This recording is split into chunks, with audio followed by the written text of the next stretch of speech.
Здравствуйте, смотрите в сегодняшнем выпуске. Президент Туркменистана встретился с главой Международной федерации тяжелой атлетики. Делегация Туркменистана посетит Эр-Рияд для обмена опытом в градостроительной сфере.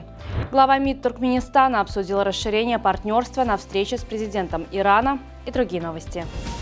Президент Туркменистана провел рабочее совещание с заместителем председателя Кабинета министров Атахалыевым и Хакимами Вилаятов, в ходе которого были рассмотрены актуальные вопросы сельскохозяйственного сектора и ход подготовки к предстоящей уборке урожая зерновых культур. Президент Туркменистана Сердар Бердымухамедов провел встречу с президентом Международной федерации тяжелой атлетики Мохаммедом Джалудом, прибывшим с визитом в Ашхабад.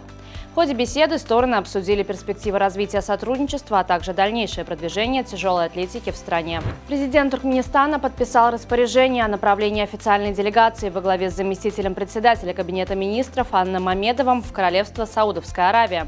Визит, запланированный на 21-23 мая, нацелен на обмен опытом в области градостроительства. В рамках рабочего визита туркменской делегации в Иран в Тегеране состоялась встреча главы МИД Туркменистана Рашида Миредова с президентом Ирана Масудом Пезешкианом.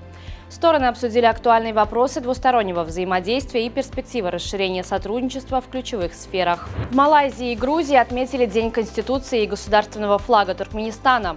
Государственная символика Туркменистана появилась на площади независимости в Куала-Лумпуре. На центральной площади малайзийской столицы разместили изображение туркменского флага и логотип 2025 года в честь национального праздника. Грузия также присоединилась к празднованию. 18 мая Тбилисская телебашня была подсвечена в цвета туркменского флага. Постпред Туркменистана при отделении ООН в Женеве посол Вепа Хаджиев принял участие в первой аудиенции нового главы Римско-католической церкви Папы Льва XIV с дипломатическим корпусом. Мероприятия проходили в Ватикане. Туркменский дипломат передал Папе Льву XIV поздравления и наилучшие пожелания от руководства Туркменистана.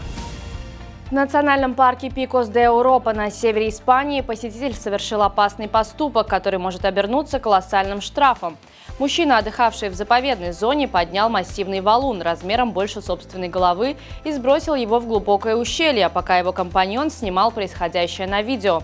Полиция уже приступила к расследованию происшествия. За такой проступок законодательство предусматривает штраф, достигающий 200 тысяч евро. Швеция полностью прекращает производство натурального меха. Все 27 оставшихся норковых ферм в стране согласились закрыть свою деятельность в обмен на государственную поддержку. Футболисты Аркадага одержали крупную победу над Балканабадским Небичи в первом матче 1/4 финала Кубка Туркменистана. Встреча, прошедшая в городе Аркадаг, завершилась со счетом 6-0 в пользу хозяев поля. Другой матч игрового дня между Шагадамом и Мервом завершился нулевой ничьей. 21 мая пройдут еще две встречи в рамках 1/4 финала Кубка Туркменистана. Алтын-Асыр встретится с Ашхабадом, Ахал сыграет с Копетдагом. Обе встречи начнутся в 17:45.